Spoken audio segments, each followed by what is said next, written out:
Okay, we have about 15 minutes left now, and I would quickly go into the first part of the lab, which is to get all of you set up with all the dependencies and the environment you need to follow along.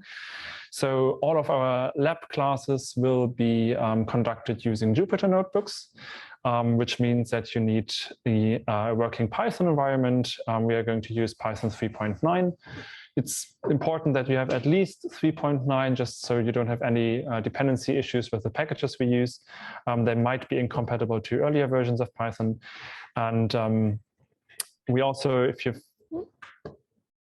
distributed, okay, this is Markdown now, so it doesn't look very good, but it's you can find it on the course page. It's basically a walkthrough of what you have to do to get a working environment. So that includes setting up a new virtual environment. Yeah, sure. Yeah, I guess it doesn't auto-scale the text because it's plain text, but you have half an hour left. Oh, I have half an hour left. Okay, yeah, then we can already start with the lab session. So you can use whatever environment manager you are comfortable with. We don't impose anything. We have the setup guide here using venv, which is like the most basic form of virtual environment managing in Python. If you want to use something like Poetry or Conda or anything of the other solutions out there, feel free to do so. Just be aware that you might need to adapt all of these steps to your specific solution. We also have a requirements.txt file, which we already distributed, Niklas? Was that part of the welcome mail? Okay, then we distributed this on the welcome mail. Essentially, we will walk through this later in the lab session once again. You just need TensorFlow, you need Pandas, you need NumPy, Jupyter, and sklearn to follow along for the first session. So we also might talk about what each of these packages does. And of course, Jupyter to open the notebook later on. So this would be a good time for you to make sure that you have all of this set up. Again, if you already got the welcome mail, there's much more information in there, but you can also find on the webpage, of course, this short guide. Just make sure to follow through and make sure that you have all the different dependencies that we need throughout the course installed so you can follow along. Okay, that should be everything for setup. Are there until now any questions about the lab in particular or the setup, any problems you might encounter? Because otherwise I would already start jumping right into the coding session. So we might have more time. Yeah, but yeah, if there are questions, feel free to ask now. Yes. Will this session be recorded? So if I have time. Yes. Please repeat the question. So the question, yeah, the Weimar side, the question was if the Zoom session will be recorded. Yes, we will record every session. And right now you have the Zoom link over here in the table. We will replace this with a link to the recording after all the processing has been done. So it might take up to a day for us to cut the video and upload it somewhere, but we will release recordings of every session, yes. Also, something that just occurred to me, which should probably mark in this table which sessions will be held here and which sessions will be held in Weimar and just live streamed here. So you might also tune in via Zoom for all the broadcasted sessions. But the first two at least are streamed from Leipzig, and then we have Easter Monday. And after that, we will continue with more advanced topics of deep learning in Python. Okay, any other questions? Yes. You can use whatever platform you're sorry. So the question was if you have to use Linux, if you have to use Mac or Windows. We don't impose anything on you. You can use whatever you want. We will be using Linux and Mac, or in this sense, a Unix-based environment. So all the shell commands that we're going to show you are written using Unix-style syntax. If you're using Windows, you can either install the Windows subsystem for Linux to get all the same stuff, or you might need to adapt this to whatever environment you are using. But yeah, we will show these sessions on a Unix-based environment. Okay, anything else? also from the Weimar side, then please via chat, and Niklas will remote it through me. But if All not, good, yeah. Can you ask again, because I didn't? No, just catch all that. good. Yeah. No questions. All right. Then I would just quickly get my Jupyter instance up and running. Just a second.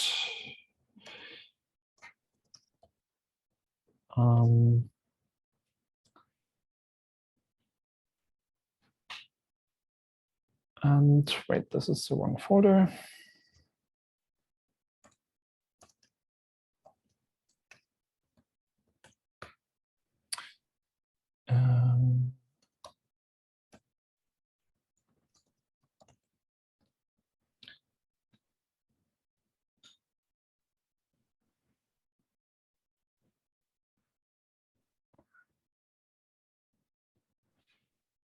Okay, this will be our first notebook. You can, of course, find it on the course website. Just click on code, it will download it for you. I recommend that you just create a folder somewhere, put everything regarding the seminar in there, so all the relative paths that I'm going to show you here are working out as planned. And just I have to make room on my screen so I can see my notes on the second side. Just a second. So now maybe the text is a bit small. If the text is too small to read easily from the back, please. Yeah. Does this work for everyone? All right.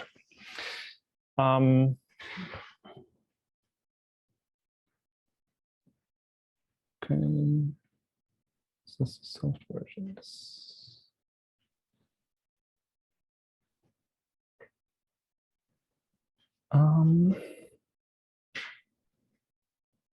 Okay. Then we can start with the programming lab part of this lecture. This first session is really thought to bring everyone and you onto the same page. As we already told you, we have some requirements that we expect of you to already know. And one simple test to see if you have all the requirements or if you meet all the requirements we impose is that you can very easily follow along what we are doing here in this notebook. So we are going to do a very basic natural language processing task using Keras. And that is just IMDb movie review sentiment classification. So we have a very large data set of IMDb movie reviews, and we want to assign a score between 0, which is negative sentiment, and 1, which is a positive sentiment. So this notebook might feel very basic to you if you have already done some deep learning in the past. That is by design. As I mentioned, we want this to be like the common ground that everyone should be at to be successfully able to follow the later courses in the semester.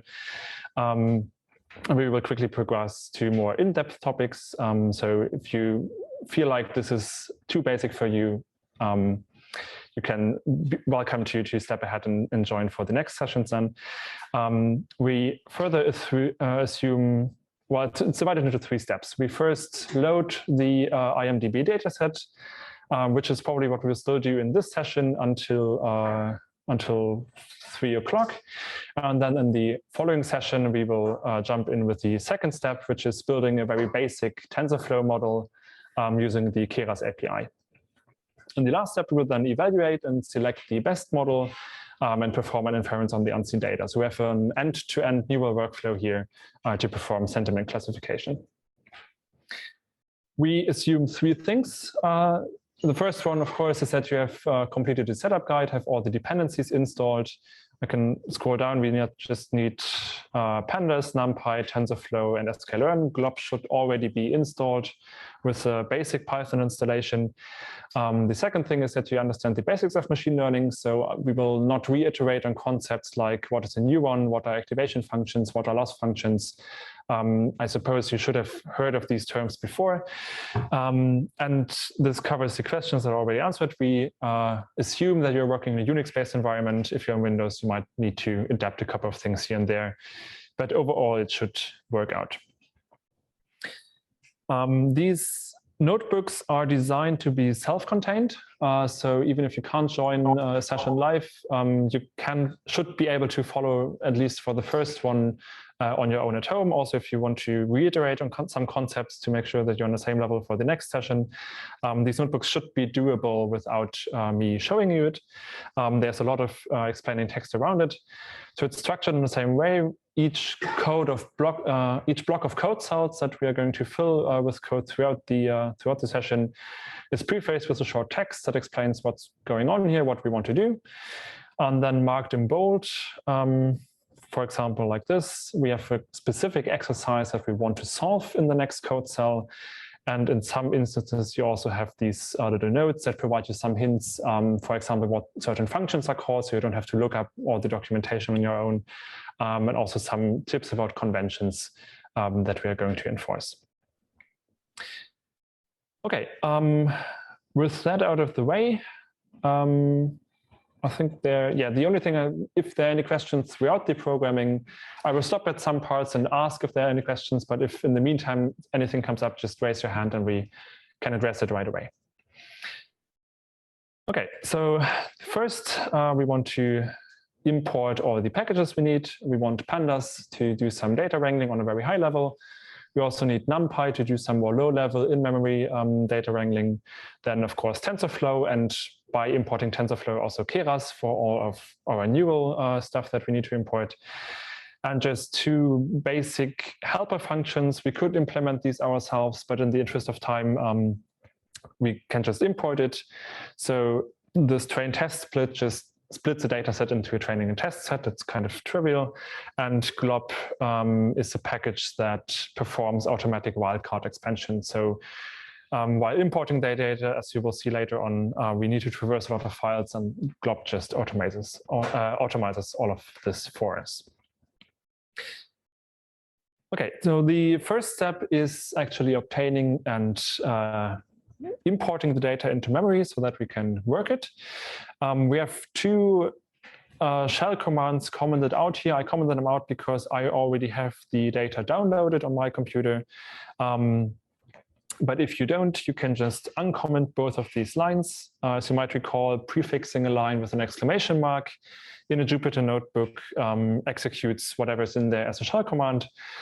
So on most Linux PCs, you should have curl and tar already installed. So just executing this cell will create this ACL IMDb folder where the data is located in your local directory. If you don't have any of these commands, or maybe if you're on Windows, you can also just copy paste this link, download it manually using your web browser, unzip it into your local directory, and you should end up with the same folder. So while downloading is in progress, I will quickly review the structure of this folder, of what's actually in there. So we have a couple of files we don't need for our task. I'm just going to ignore these three at the bottom. We are mainly interested in the test folder and then the train folder. And these are two parts of the complete data set that, as the name suggests, are used for training and for testing our model. If you take a look inside, we further have folders which are labeled negative. These are all the documents that we use as training documents for negative sentiment and positive.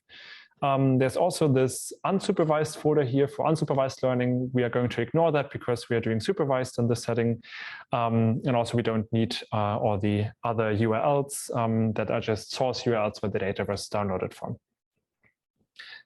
The testing folder follows the exact same structure minus the unsupervised folder because testing always needs labels.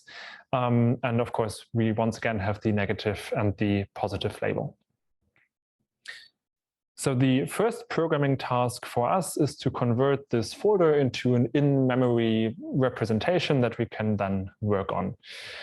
So for that, I'm going to use a pandas data frame. If you have never worked with pandas, you can think about it like a tabular data frame that you maybe know from R or something like that. You just have one row for each observation. So in our case, each document would be one row in our table, and you have a couple of columns for each feature. And specifically, we want to have 4 columns, which is the document ID, we want the text, we want the label, so positive or negative, and we want the document set, so training or testing set. So I'm going to create an empty list and then set some global variables up. So our dataset path, at least in my case, would be the local folder ACL IMDb. If you downloaded your data to another direction, you can just adapt this path to whatever your data is located at. Then, as we already saw, inside this ACL IMDb folder, we have the training and testing set. So I'm going to create a list which has train and test. And all of this is just to then automatically assemble different paths where we might find documents on our disk. And inside each of the train and test folders, we have the positive and negative folders.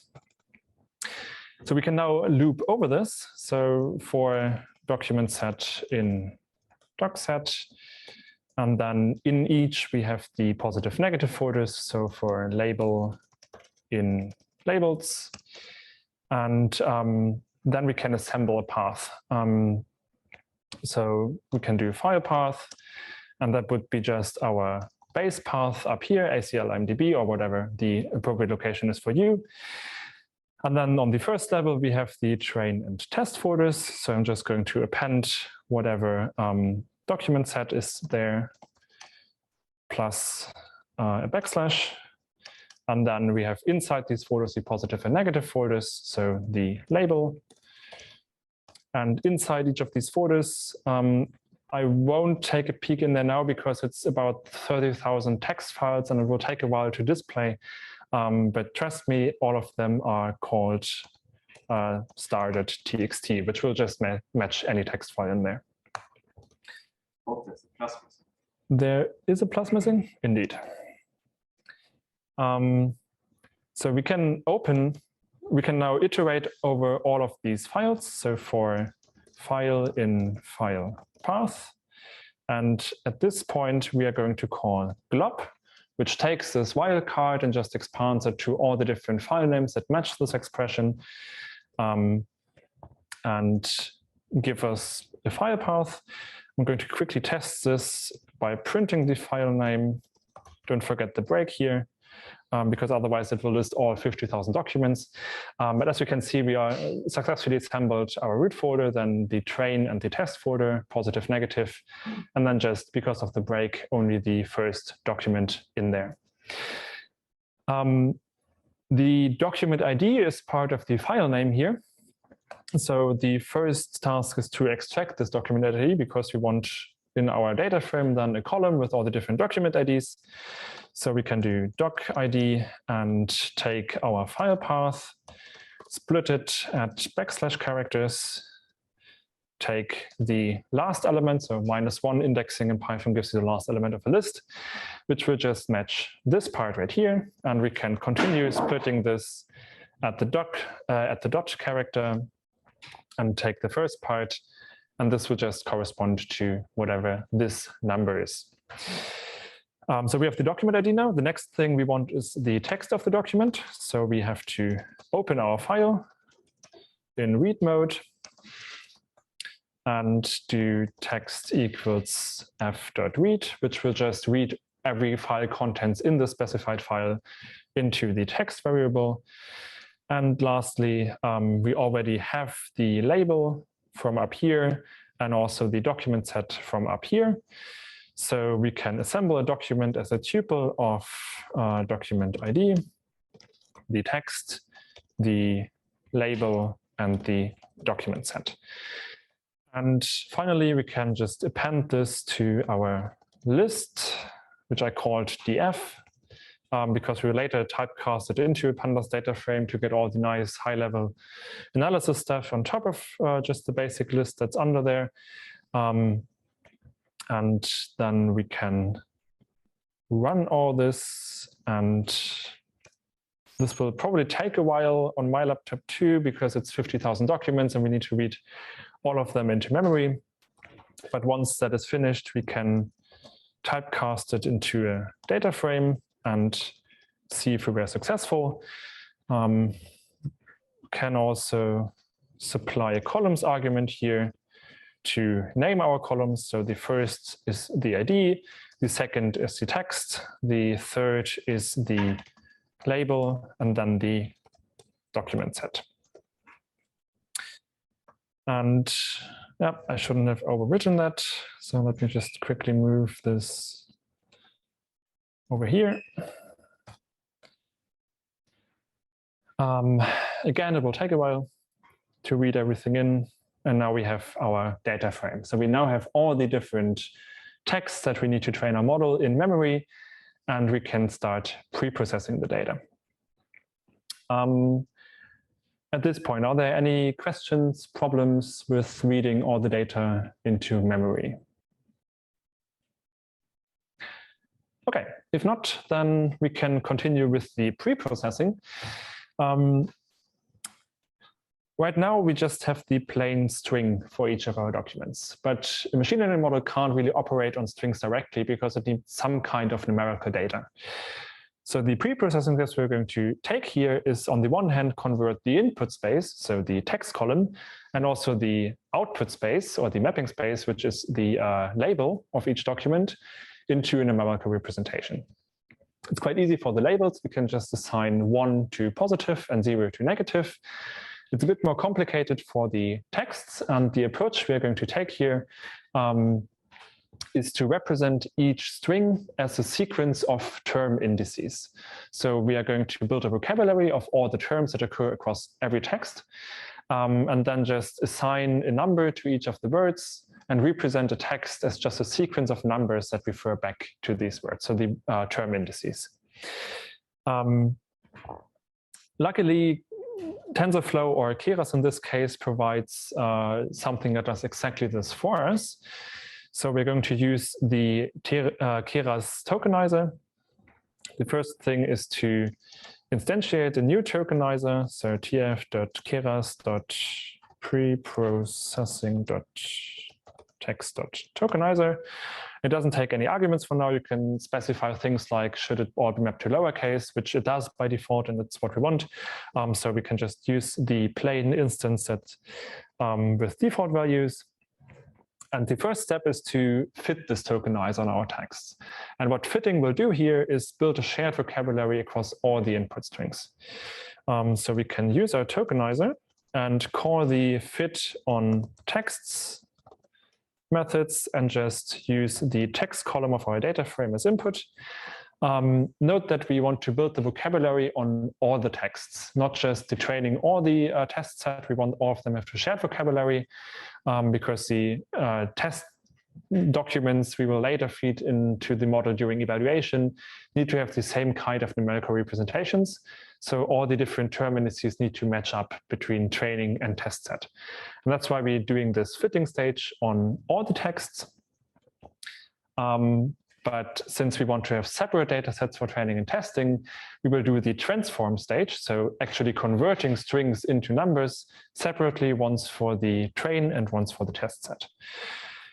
So keeping to the sklearn convention of naming things, the input space is mostly referred to with a capital X. And since this is a training subset, we can just use this training suffix here and use the tokenizer method called texts to sequences. And this will transform any list of strings into a numerical representation. One thing to note here is that we now need to filter our data to just include the training data, because this xtrain variable should only hold the sequences available for training. Pandas provides some very easy method for this. We can just use the locate method on a data frame, and locate takes well, it's not an argument because it's bracket notation, but the first argument would be which rows we want to locate, and the second argument is which columns we want to locate. Columns is easy, we just want the text. And for the rows, we want everything where the set column is equal to train.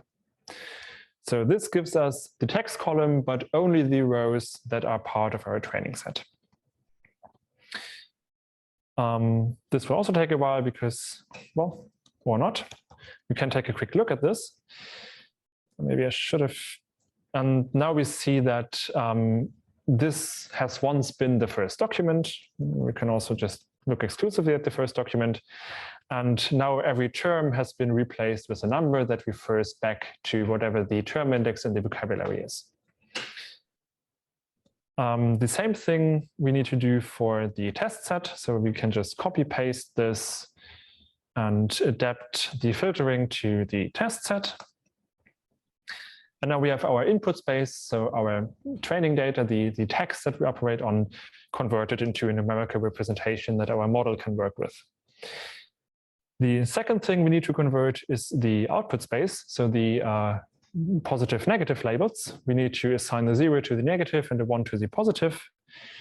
Once again, this is really easy. We can, and this lowercase y is again sklearn convention to refer to your output space with this y. So mapping from capital X to lowercase y. And this is equal to, we need the column. Okay, we're doing the same filtering as before. We need only the training set for now, but not the text column. In this case, we want the label column, which is the positive negative thing. Then we can use the pandas method called replace. And this takes a dictionary of from to mappings. So we want to replace every negative value with a 0 and every positive value with a 1.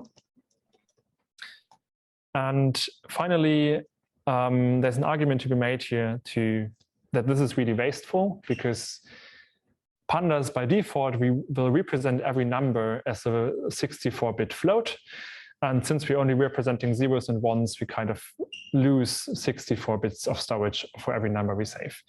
It's not a problem in this setting in particular, because the data set we work on is very small, but just as a best practice, you can always downcast it to an int 8, which will take only an eighth of the space. So you can potentially, into the memory you have available for your data set, fit up to 8 times the data. So this is not a needed step, but just a good practice to always use the lowest memory representation that you can get away with. And this is still a pandas object, so we want the faster version by just typing .values, which gives us the underlying NumPy array that our model can actually interface with. Let's take a quick look at what this looks like in the output. So we now have an array of ones and zeros, and it's of type int8, so it's very small. The same thing, of course, needs to be done for the test set, and we can just refer to this as y-test. Okay, one problem remains, and this is something I will use the last 2 minutes, and then we will have a short break before the next session. Our model expects that all of our sequences are of equal length. Right now, our texts are widely different, so we might have something with only 10 words and something with 100 words, but our model needs a fixed size representation. So what we want to do is pad all of these word indices sequences as we built priorly by just appending zeros at the end until we reach a certain fixed length, and in our case, we're going to choose 256. Of course, we don't need to do this ourselves. Keras has a nice method to do this for us.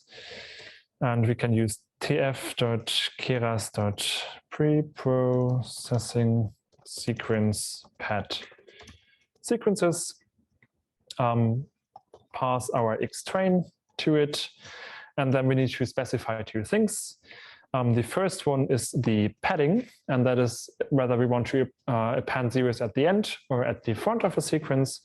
So we're going to use post padding, appending at the end, and then the maximum length. I think it's with an underscore. No, it's without an underscore. Maxlen. And in our case, we're using 256. So all of our sequences are now represented as a 256-dimensional vector of word indices. Yeah, this now looks pretty aligned. We have to save it into our xtrain variable and do the exact same thing with the test array. Test. And now we have usable representations. The last thing before we can then in the next session begin training the network is to extract the validation set. So right now we only have training and testing documents, but during each epoch at the end, we want to use a validation set. So other documents that the model has never seen before to create, to calculate a validation loss, to keep track of how well our model generalizes during this training step. And that's what this sklearn function I imported all the way back at the top here, the train test split is for. This will just split whatever data we supply to it into two subsets of specified size. So we can do X train, X validation, Y train, Y validation, which is equal to train test split. We will supply the training input and output space. And then we can specify the test size. And in our case, we're just going to use 20% of the data for validation and leave all the other 80% of the data for training. Okay, and that's it. We now preprocess all the data. And if there are any questions, I'm happy to address them now. Otherwise, we will continue in 30 minutes with the second half, where we'll actually implement a neural network from scratch using Keras and do some evaluation and inference on it. Okay, any questions? Or otherwise, I will see you back in 30 minutes. All right, so welcome back, everyone. Thank you for joining once again. We will now have the second part of the lab session. Maybe we want to mute that. Just to quickly recall, in the first part, we did everything to transform our text data into a usable representation for our model to ingest. And now in the second part, we actually want to build, evaluate, and perform inference with a new, very, very simple neural network. So the first thing to do is to choose a type of network, and to keep it simple, we're just going to use a sequential network. A sequential network is just a stack of layers where the output of one layer is fed into the next layer as input, and this continues all the way down until we reach our output layer. So the first thing to do is instantiate a new sequential Keras model. Sequential. This warning is just because I'm running an M1 Mac, so you can just ignore this. And right now, this model is empty. It doesn't have any layers. It doesn't have any notion of data going in or out. So we now can begin by stacking layers into our model. And the first one is a so-called embedding layer. It takes our numerical representation of the text data and transforms it into a different kind of representation, a word embedding. There are two main reasons why we want to have an embedding layer as the first one. One is for efficiency, the other is for the performance of the model. So our word indices are a discrete representation of words, and they don't inherently hold any semantic meaning that we might want to use to classify our text later. So what the embedding layer does is that it transforms this discrete input space into a continuous vector space that holds a semantic relation. So you might be familiar with the term word embedding. You also might know this famous example of word embeddings for like king and queen, and you can add and subtract them and arrive at the same point. So our embedding layer essentially does exactly this, training from the ground up an embedding space where we can represent all the terms in our documents. The other reason is efficiency. So the model can't really operate on the discrete term indices directly, so it would need to use a one-hot representation of our input space.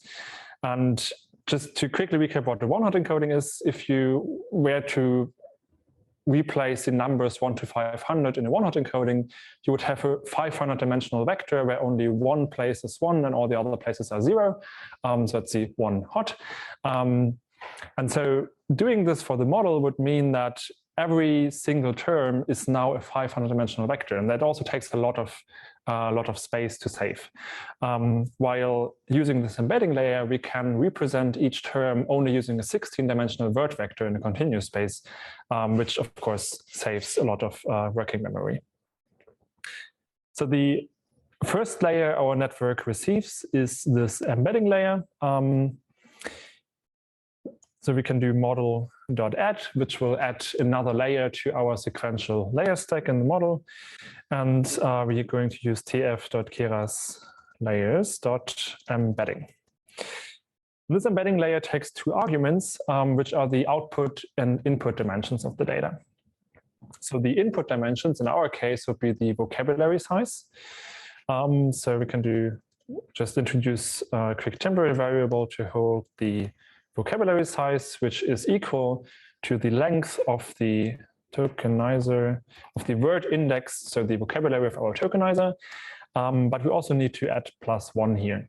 And that is because we inserted zeros to pad our sequences. So 0 is sort of used to signify either an empty or an out of vocabulary word.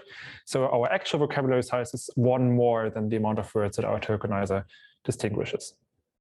So this is the first argument. We can just use the vocab size here. The second argument is our desired dimensionality for the continuous word embedding. And for this demo, for this very simple network, we are going to use only 16 dimensions. So each word is represented as a 16-dimensional vector.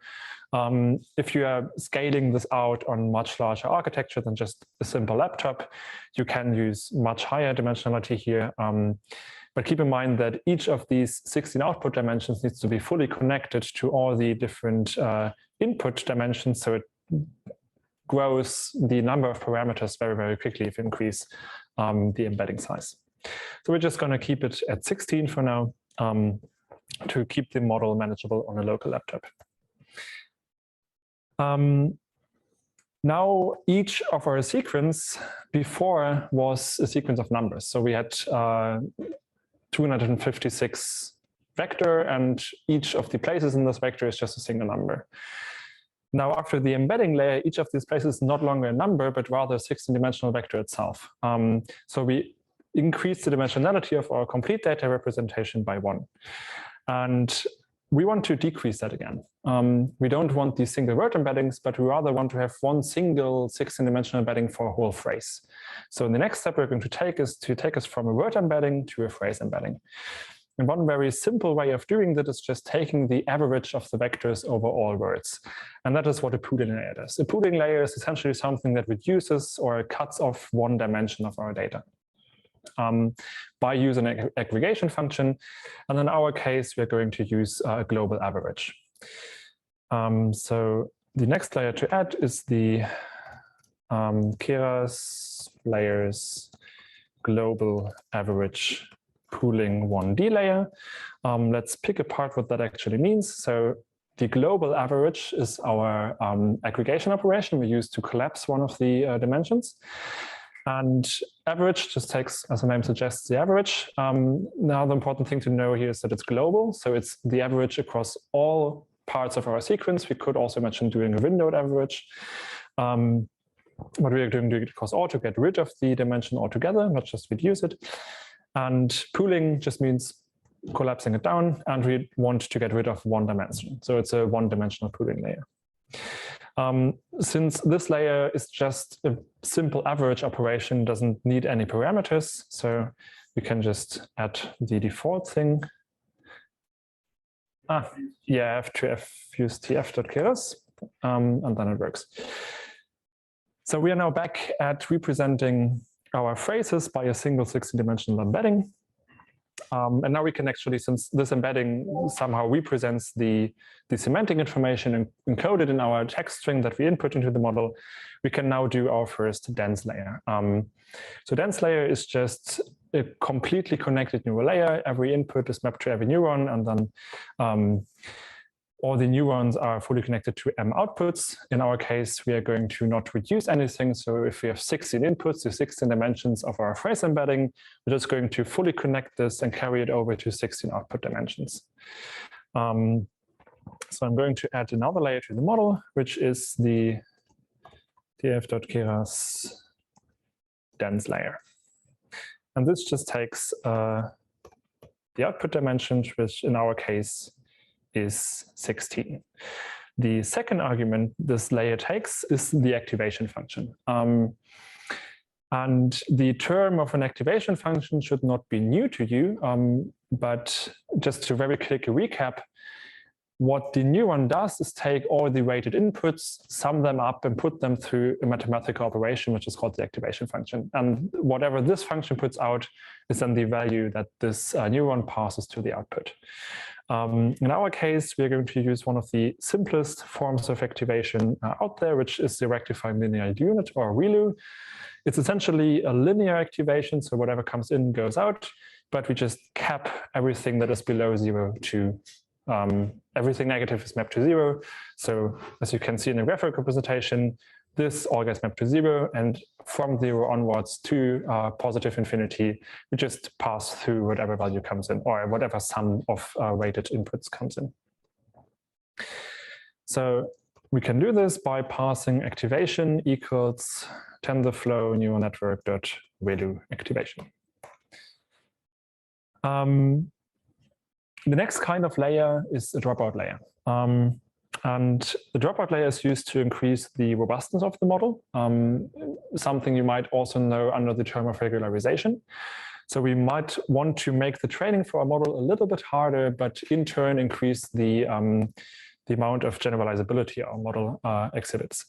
So the dropout layer basically sets a certain amount of the inputs to 0 randomly. It just drops the input out. And we can add this by just calling model.add again with the dropout layer. And this has only one parameter, which is the dropout rate. So in our case, with 0.1, the dropout layer will just set 10% of whatever comes in to 0, or just ignore the data randomly. And this kind of, in layman terms, makes it harder for the model to train, but in turn, the hope is that therefore the model, to circumvent this hardship, learns better and more generalizable facts about the data, and maybe prevents overfitting. Since the dropout is random, it won't see the exact same data that much. Okay, that's nearly the complete layer stack that we have for our model. There's only one thing left. We call that right now we still have 16 dimensions, so we just kept passing them through without reducing, but the output of our model should only be 1 dimension. So we somehow need to converge all of these 16 dimensions to a single one, and we can do that by adding another dense layer, but instead of having the same number of inputs and outputs, we just have 1 output now. So at last, we're going to add another dense layer to our model. So layers.dense, and in this case, our output dimension is 1. The second requirement we had for our sentiment classification, or for the training data that we operate on, is that 0 is negative and 1 is positive. So the output our model predicts should be somewhere in this 0 to 1 range. Yet the weighted sum that the neuron receives in this layer might exceed the 0-1 range. So we need to somehow map all these terms into the 0-1 range again. And this can be done by, again, specifying an activation function. And here we're going to use a sigmoid. This is the graphical representation of a sigmoid function, should also not be new to you. It basically goes from -infinity to +infinity, and everything at 0 is mapped to 0.5, everything below 0 is somewhere in the 0 to 0.5 range, and everything above that is in the 0.5 to 1 range. So this makes sure that the model output is again in the 0 to 1 range. Okay, that's it. We have the complete neural model, or at least we specified the architecture. There are still some components that will come later, but we can now inspect the flow of layers in our model. We can just call model.summary, and this will print us a nice overview of our model architecture. So we can see that we have 1, 2, 3, 4, 5 different layers. We start with the embedding layer. The embedding layer is fed into the pooling, and also pay special attention to this output shape column. You can see that the embedding layer takes a 3-dimensional input, a 3-dimensional output, gives a 3-dimensional output. And this is fed into the average pooling layer, which, as promised, gets rid of one of the dimensions. So the output shape here is 2-dimensional. This gets into the dense layer and gets passed through. Here we have 16, and then reduced to only one output value in the last output dense layer. In the third column, you can see how many parameters, trainable parameters we have in each of the layers. And of course, since it's fully connected into the three-dimensional shape, our embedding layer has by far the most parameters trainable in this model. And then the dense layers just progressively have fewer parameters as we reduce the amount of values that each layer passes to the next. Now we have the model architecture, but we still can't train it because we missed two important pieces of information, and that is the optimizer and the loss function. So quickly recapping on the gradient descent paradigm of training things, imagine you are on top of a hill and you want to find a local minimum in your whatever solution space there is. But since you can't calculate the complete function, you don't know where the local minimum is. So you have to iteratively approximate it. And you do that by taking whatever value you are now, which is kind of the elevation in the output shape. That is our loss function. So this whole convex shape you see here is a graphical representation of a loss function. And then each of these steps goes into a direction that the optimizer dictates. So the optimizer kind of checks in which direction do I need to adjust the parameters so that they end up at the lowest possible new loss value. And you do that iteratively many times, and you move around the solution space until you converge into a local minimum. So there are many different possibilities here. For this specific case, we are going to use the model.compile. Let's specify a loss function and an optimizer. We're going to use the Adam optimizer, and there's not much to explain here because we will have a look into different optimization strategies and also custom loss functions in the coming lectures. And the loss function we're going to apply is the binary cross entropy, because 0, 1 is like a binary label setting, and cross entropy just checks basically how many of our samples are and how close they are to the correct predicted label. And that then defines this whole, I'm missing the English word for it, but the landscape of solutions that you see up here. And of course, after each iteration of training, we want a metric to check how well are we actually doing. So you have the loss function dictates the training progress, but it doesn't say anything about the quality of the output. Well, it does say something about the quality of the output, but not in like human understandable terms. So we want an evaluation metric that gives us like something we can actually interpret, and we're going to use accuracy in this case. So after each iteration, our model will calculate on the validation data that we split off earlier, calculate the accuracy of our solution. We could begin training now, but before we do that, I want to introduce one specific concept called callbacks, which are very handy when training large models, or when training any model really. Callbacks are a custom function that is performed at a specific stage of the training. So for example, after each epoch or after each training iteration, before starting a single batch, there are different callbacks available. And we're going to use two callbacks in this tutorial.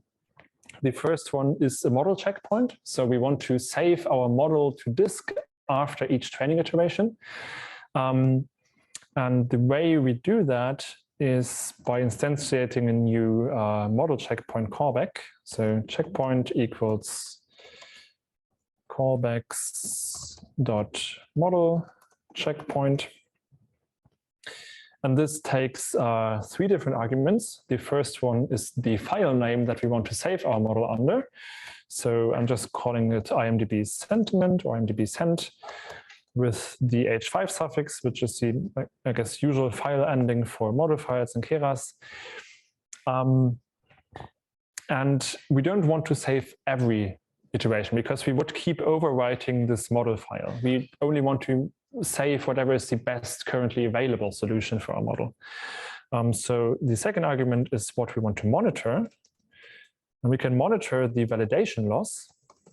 And whenever the validation loss keeps decreasing, we want to save a new version of the model. We want to overwrite whatever our existing solution was, since the validation loss indicates if our solution is better than the previous one. So only if this actually gets better, we want to save the model to disk. And that ensures that after training, whatever we have in this imdbsynth.h5 file is actually the best version of our model according to the validation loss.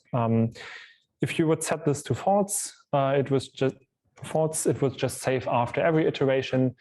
So if you get stuck somewhere, or if you have a suboptimal solution, you won't get the best model file. So set that to true. The second callback we are going to use is the early stopping callback, because right now the model has no way of knowing if it should continue training or not. It doesn't know if it reached the local minimum. It will just keep on trying to find a better solution, even if there's nothing to improve on. And so we can tell the model, if you arrive at something where you can't move away from, just stop training and you're finished. And that is done by using an early calling callback. So we can also instantiate this by using the Keras callback early stopping. And now we need to specify when to actually stop. So once again, we want to monitor something, again, the validation loss. And then we need to specify a delta. And the delta is basically, if you can't improve by more than this amount, just stop training. So you can do min delta equals 0.01. And we can define a patience. So we might, if it doesn't improve for one iteration, we don't want to cut it off right away. We just want to keep training for a couple of more to see if we're actually not improving, or if it's just one bad epoch, so to say. So you can say, okay, keep training for 10 epochs after you reach this monitored delta, and see if you're still improving, and if not, stop. Okay, so now we have all the components we need. We have defined a model architecture, we have defined a loss function and an optimizer, and we have these two callbacks that influence the training procedure of our model. So we can now actually train the model. So we can call the model.fit method, and this takes takes our training data in input and output space. We can specify how many epochs to train, which in our case, I'm just going to put 100 here. The actual point at where we stop is indicated by the early stopping callback. So this is just the maximum allowed number the model can train for. Then we can specify our validation data. So X validation, Y validation. We want this to be verbose, so we want to actually see how the training is going in real time. We need to specify a batch size, which, because we not feed data into the model one by one, we'd rather do it in batches. And this is just how many samples are loaded into our training iteration at a time. And of course, we need to supply our callbacks. So the checkpoint and the early stopping we defined earlier. Okay, before I start the training procedure, are there any questions? Yes? I didn't understand what the verbose is for. This will become clear in a minute once I started. The verbose is basically printing into the standard out whatever information the model gives you about the training. So if you turn it to 0, it will just be quiet and not output anything while training until it's finished.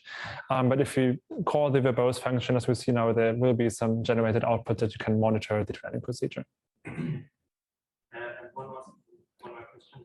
What is the so the output data we use it only once before the dropout? Yes. We use it only once before the output. You can do multiple dropout layers. Yeah. So the question was, if we use this dropout layer once before the dropout, right?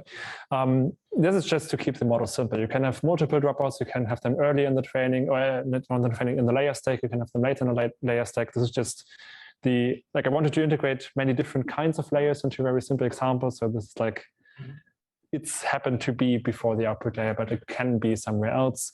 However, where it is might impact the results of your training.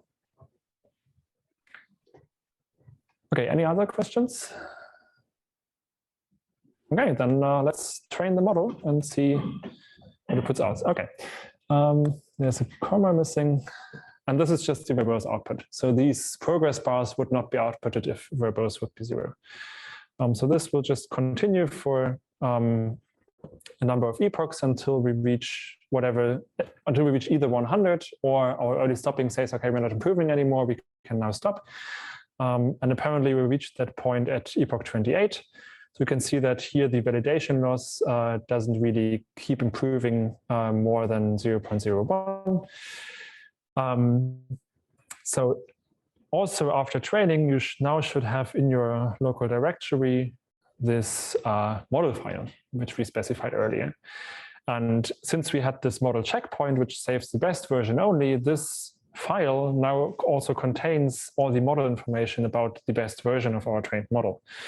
So we can just load it from disk by calling keras.load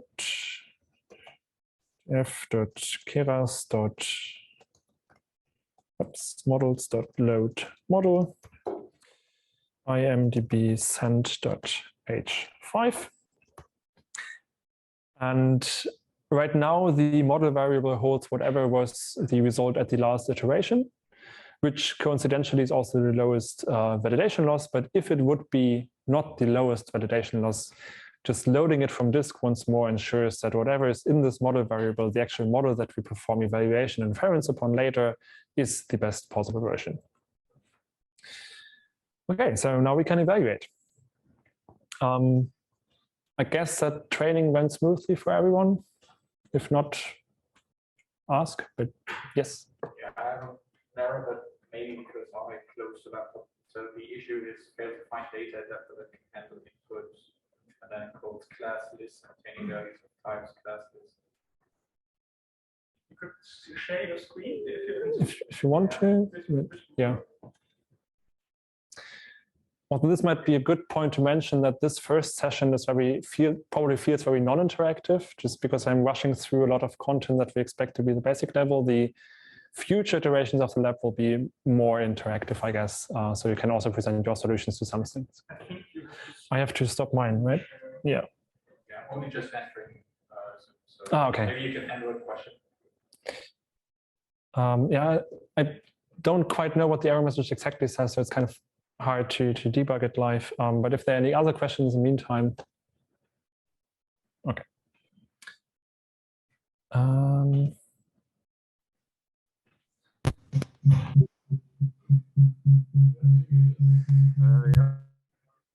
Yeah, it's okay. Sorry, I muted my mic by accident.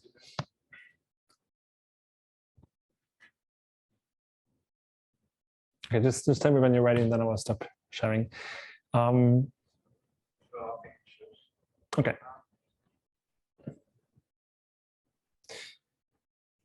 Need to find data.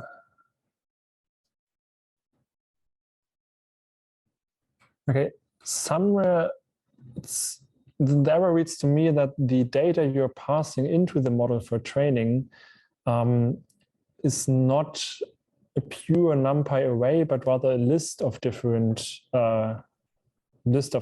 array values.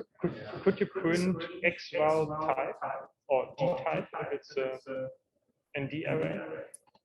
So you can just open a new cell there with the plus symbol.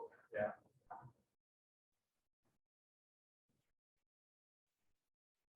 And then just print either type and then in brackets explain, for example. Or if it is actually an NumPy data type. Okay, no, so no, yeah, this is yeah. a list, for example. Yeah. This has to be an error somewhere along your preprocessing code. Yeah. I think you might have run the cell with the train script multiple times. If you just run everything above and including again, it should work. Oh, I hit everything twice. It's not very optimal. Yeah, the audio. So I think what I got from Michael was that you might have run your data preprocessing cells twice in a row. So they kept overwriting themselves. It's like new data, and it got more and more nested because this training test split will then create sublists and more sublists and more sublists. So that might be where the error came from. Michael seemed to be a bit over-amplified. Also that, yes. You have to read this. I don't think. Yeah, Martin mentioned that, Michael, you seem a bit over-amplified, but yeah. Oh, okay. And Lucas, you will have to switch there again. Yeah, I'm on it. Just a sec.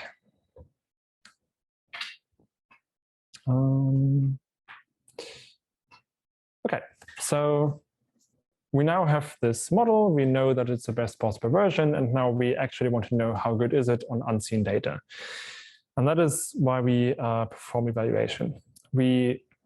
If you recall all the back way during data loading, we have this training set and now also the test set. So the test set contains data that the model has never seen before during training. So ideally, whatever the model performance on the test set should be indicative of the real world performance or generalizability of the model.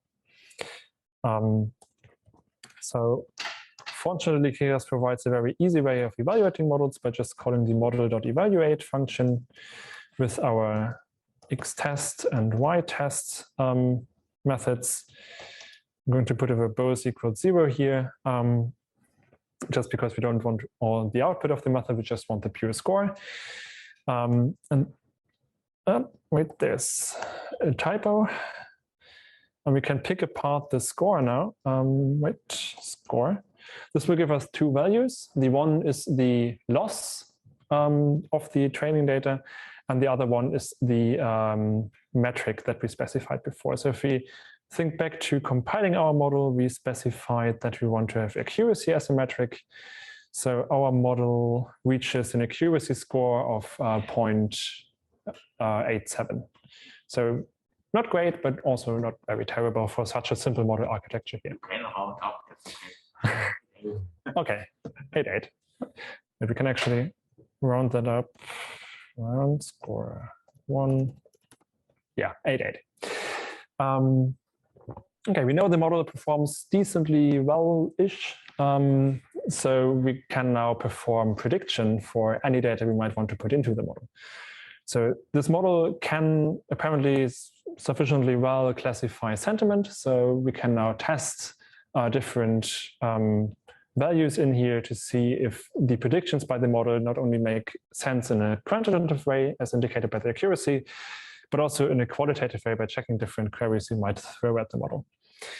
To do that, we first need to define a prediction function because we can't put in a string into the model right away. We need the new query to undergo the same kind of preprocessing as all the texts that we use during training. I'm going to define a predict function, and this predict function takes an array of queries. This is just customary to not define a predict function on one single training example only, but rather on a batch of them. So it's a list of queries. If you only want a single sentence, just wrap them into a list. And it should also output a list of scores. Don't worry about this. This is just Python type hinting. It doesn't have any effect on the actual code. This is purely syntactical sugar or commenting, as you might call it. Okay, so we have the queries, which are an array of string. We want to transform these queries into the same sequence representation as before. So once again, we need to call our tokenizer and perform text to sequences transformation on the queries. Like that, okay. And then we also need to do the same padding as before, so that our sequences are also of the same 256 length. So we can just override them by calling this helper function, preprocessing.sequence, I think it is. Yes. Pad sequences, feed this into there. And now we have something we can input into the model for prediction. we can do scores equals model.predict, and then put our sequences in there and return the scores. Another thing we might do here is that the model naturally outputs scores in the 0-1 range. But there's an argument to be made here that negative numbers are much more negative in terms of sentiment. So we might want to adjust our range to produce scores between -1 and +1, where 0 would be neutral sentiment, -1 would be negative sentiment, +1 would be positive sentiment. And that's really easy to do. We can just apply a linear transformation to our predicted scores. So scores times 2 -1 will get us to the -1 to +1 range. And this now is the complete prediction function that we need to classify any unknown data.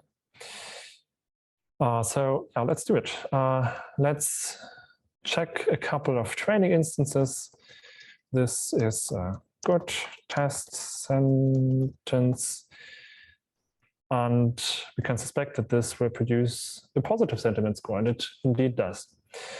We can also check how a negative sentence would perform. So this is a bad test sentence. And this produces a very, there's an N missing, produces a very bad output score.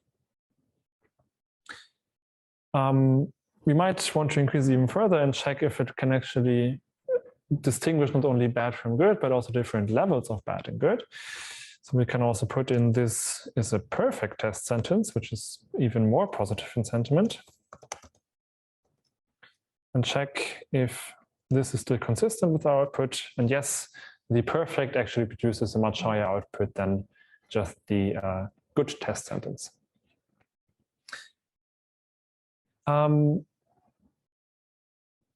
you observe, maybe, okay, how to phrase this? Can you imagine a case of a sentence that would really trouble them all? This very simple sentiment model. What kind of language patterns could lead to this classification going horribly wrong?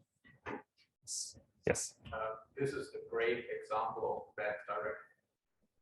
Okay, let's see if that outputs anything meaningful.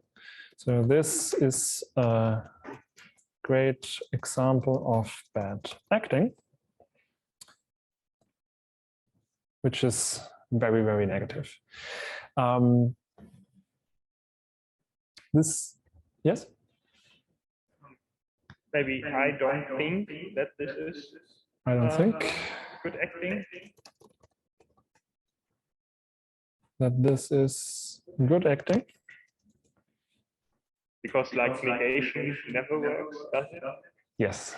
And we once again see that our model apparently picks up on positive or negative adjectives very well, but it don't really takes into account if we negate anything in the sentence. Does anyone have an intuition to why the simple model can't pick up on negation patterns?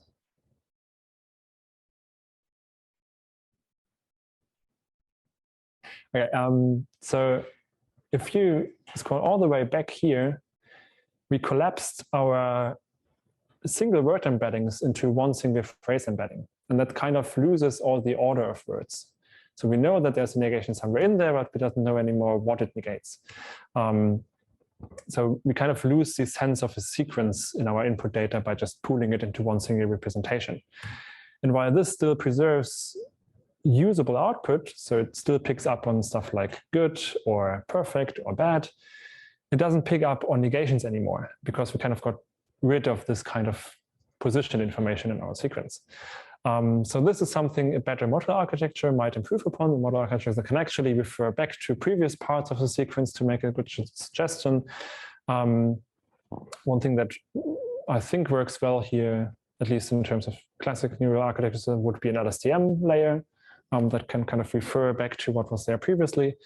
And also, this is something that transformers perform considerably more well at than this simple, dense neural network we implemented here. So yeah, the takeaway message, I guess, would be that this is a very simple one. It performs okay-ish. It has some problems, and how we might fix those problems would be the content of the future lab sessions, where we take a more closer look at more advanced model architectures how we can influence training, how we can influence loss functions and customize all of this. So yeah, if there are any questions about this first notebook, this first session, which contains everything we expect you to know. So for the next week, if you couldn't follow along, please try to review this, on the different concepts that were mentioned here, so if we can really start next week on the same level, everyone. Okay. Are there any questions? Yes. Yeah, I have one. Thank you. So you actually rescaled the 0 to 1 scores to -1 to 1, which kind of implies that neutral statements should somehow be close to 0. Can we check? Lucas, you should switch off your microphone when other people are talking. Oh, okay. Good to know. Thank you. Yeah, Lucas, please, let's try that. Do you have a neutral sentence we might put in there? I went to the pharmacy today. This has nothing to do with movie reviews, but why not?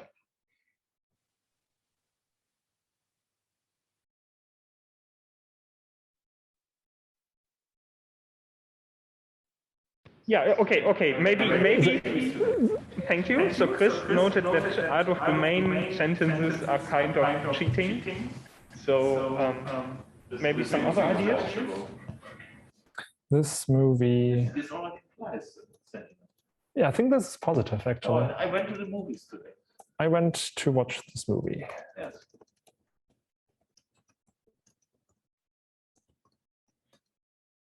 Huh. Okay. I guess it was a bad movie.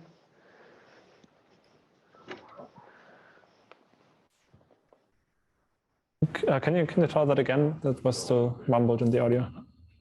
I guess that was a bad movie. So maybe that's it. I guess this was a bad movie. Did I pick that up right? No. I mean the example was maybe that was a bad movie. So it just picked it up and said I went to the movies was bad. Yeah, you didn't write it because it was a kind of joke. I'm kind of lost picking up on the audio signal because it's really mumbled. Maybe if you try the chat, I can. Benno's voice is best audible. Michael in between, and Yannick was unfortunately not very audible. I think the microphone was on the wrong direction. Yeah, so maybe that's better. That helps. That's no problem. Okay. Is there a question yet? Can we put an empty sentence? Ooh, Please repeat the question, Lucas. The question was if you can put in an empty sentence. This will produce an NIN output because the model doesn't actually receive any input. Okay, put in one word.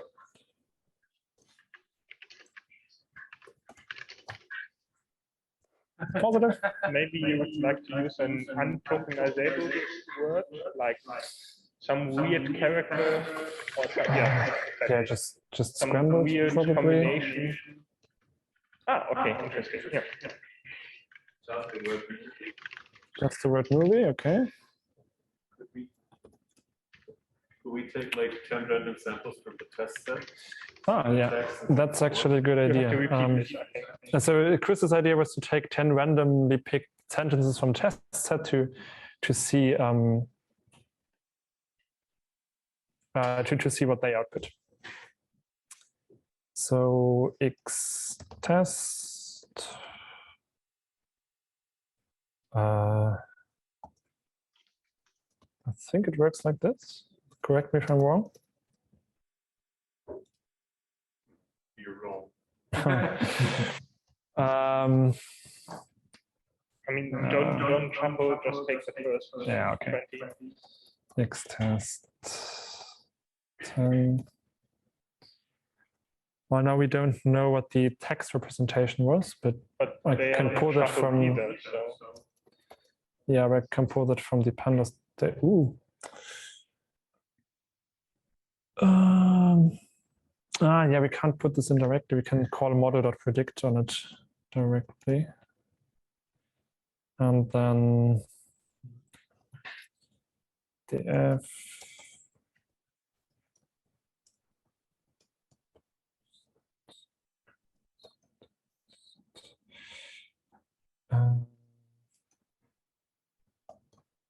oops. First okay,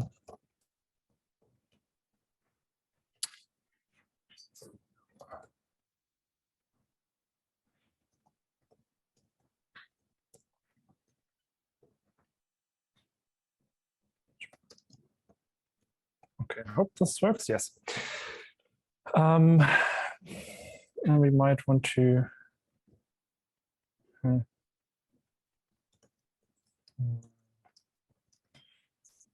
okay, just give me a second.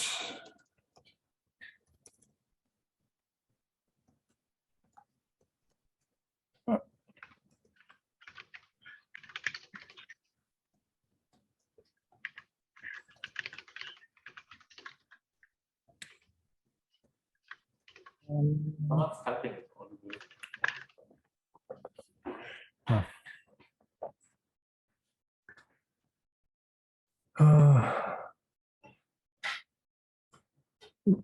I don't actually need to put it into a data frame.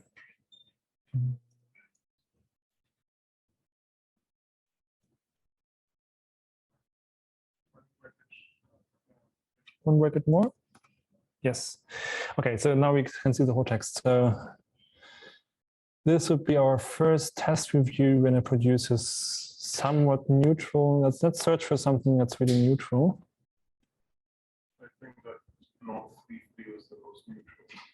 Yeah, Could probably. you also load the ground truth values, maybe? The ground truth the labels? Yes.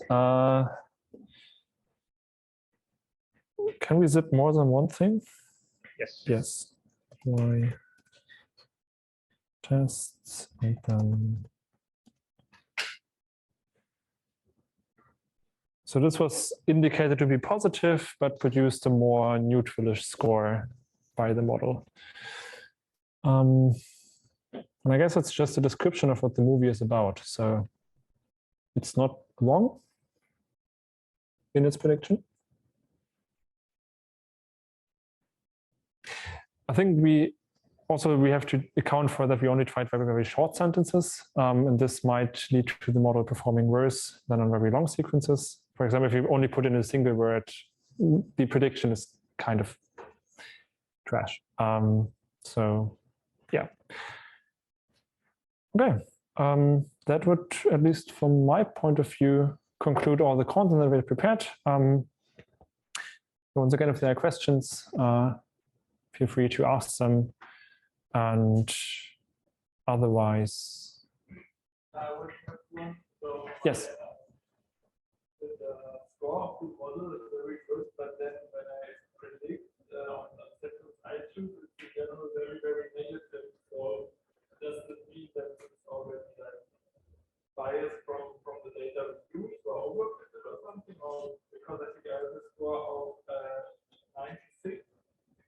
Mm-hmm. And then, but when I do like this is a good test sentence, there's a value of minus 0.25. So the question that came up was that a trained model was putting out only negative scores, as far as I understood it correctly. So is there any instance? Quite negative. It's kind of hard to answer. I can imagine a couple of things going wrong. Also, if you want to chime in, Niklas, you can do so. My question would be whether you actually trained or tested on the train set or on the test set, or calculated the score on the train set maybe. So when you calculate the score on the train set, even the worst model would still produce a good score based on overfitting.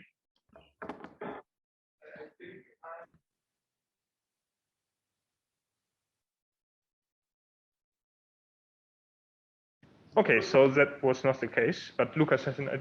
Yeah, you could maybe verify if X test and Y test actually hold the values that they are supposed to hold. So maybe you kind of misordered some training samples or something like that.